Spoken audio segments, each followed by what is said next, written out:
आप सभी मसीह भाई बहनों को जय मसीह की। फिर से मेरे प्रियो, आप सभी का फिर से एक बार स्वागत है हमारे अपने रहस्यमय यह है कि वे दिन की शुरुआत सही तरीके से करते हैं। बाइबल में बताया गया है कि सुबह का समय विशेष रूप से चमत्कारी होता है। यही वह समय है जब आप परमेश्वर से सीधा बात कर सकते हैं। और अगर आप परमेश्वर से कुछ बात बोलते हैं या कुछ मांगते हैं, तो परमेश्वर आपकी हर बातें मानते हैं और पूरा करते हैं।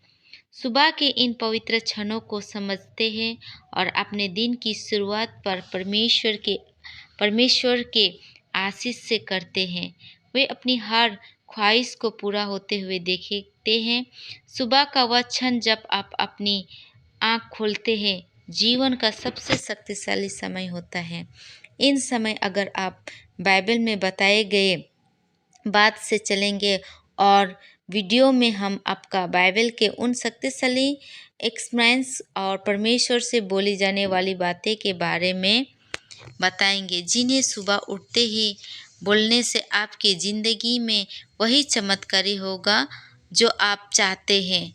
लोग अनुभव करते हैं परमेश्वर से जुड़े रहकर आप हर सपनों को साकार कर सकते हैं, क्योंकि सुबह का यह समय सिर्फ एक नई शुरुआत ही नहीं बल्कि एक चमत्कारी अवसर होता है। आपके जीवन को सफल और समृद्धि होता है। तो आइए जानते हैं भोर के समय यानी सुबह के समय परमेश्वर को बोले जाने वाली वह रहस्यमय बातें कौन सी है जो सफल लोग जानते हैं और अपने जीवन में ईश्वर के आशीष को सुबह आकर्षित करते हैं। प्रियो, अभी तक आपने चैनल को सब्सक्राइब नहीं किया है तो चैनल को सब्सक्राइब कर दीजिएगा और शेयर, लाइक और कमेंट करके बताना, और कमेंट विशेष करके करना ताकि मुझे भी उत्साहित करना। मैं नई नई वीडियो आप लोगों के लिए लेकर आऊँगी और प्रभु आप लोगों को बहुत आशीष देगा। सुबह के समय परमेश्वर से बोले जाने वाले बात यह सब जनाते हैं कि पहले आपको बाइबल के माध्यम सुबह के समय का रहस्य जानना होगा, तभी आप उन रहस्यमय शब्दों को समझ सकोगे। मेरे प्रियो, सुबह का समय साधारण नहीं है, यह एक रहस्यमय क्षण है जब आप स्वर्ग के द्वार आपके लिए खुलते हैं। बाइबल में बार बार इन समय का उल्लेख किया गया है कि सुबह के शुरुआती क्षणों में परमेश्वर के बीच की दूरी मिट जाती है और सुबह का वह पहला क्षण जब आप अपनी आंखें खोलते हैं, या वह केवल शारीरिक जागृति नहीं, यह आत्मिक जागृति होती है जो आपको परमेश्वर और महान दिव्य शक्ति से जोड़ते हैं। सही समय होता है। हम लोग बाइबल के अनुसार देखेंगे, भजन संगीता 119 का 147 में क्या कहा गया है। मैं भोर को जाकर प्रार्थना करता हूँ क्योंकि मैं तेरे वचनों पर भरोसा रखता हूँ। आमीन। प्रियो, मेरे प्रियो, भोर का मतलब होता है 3 से 5 बजे तक समय।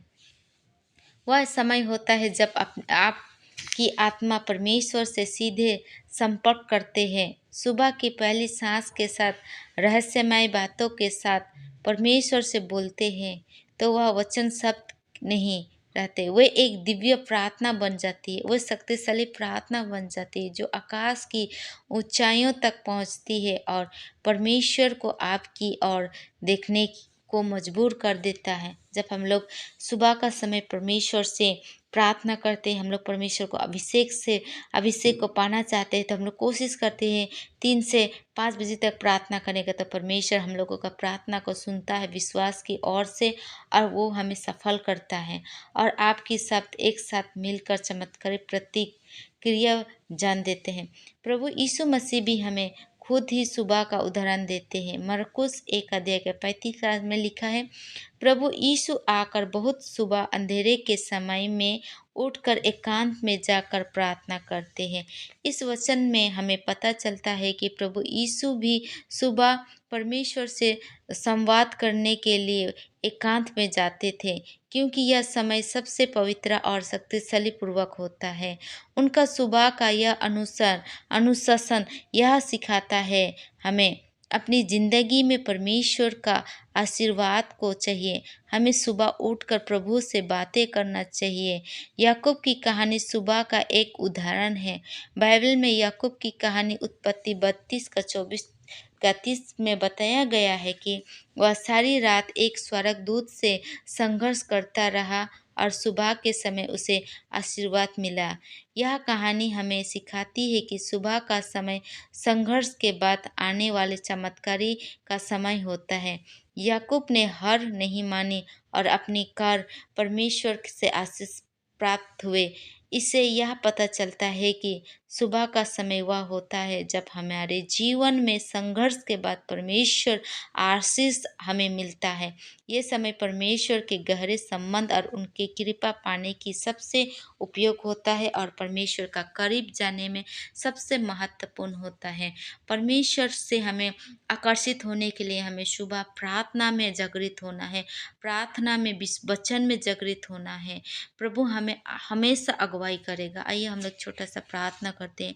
धन्यवाद खुदावन, जीते अनुग्रही पिता प्रभु, हमें एक जागृत बनाना ताकि हम प्रभु आपके अभिषेक को पा सके पिता, आपके चरणों तले आ सके पिता, आपसे हम लोग आशीर्वाद पा सके और आपके वचनों को बांट सके पिता प्रभु, आपके वचन के अनुसार हम लोग चल सके। ये छोटे प्रार्थना प्रभु इसमें से आमें। विशेष करके आप लोग कमेंट करना, प्रभु आप लोगों को बहुत आशीष दे। सब मसीह भाई बहनों को जय मसीह की आमेन।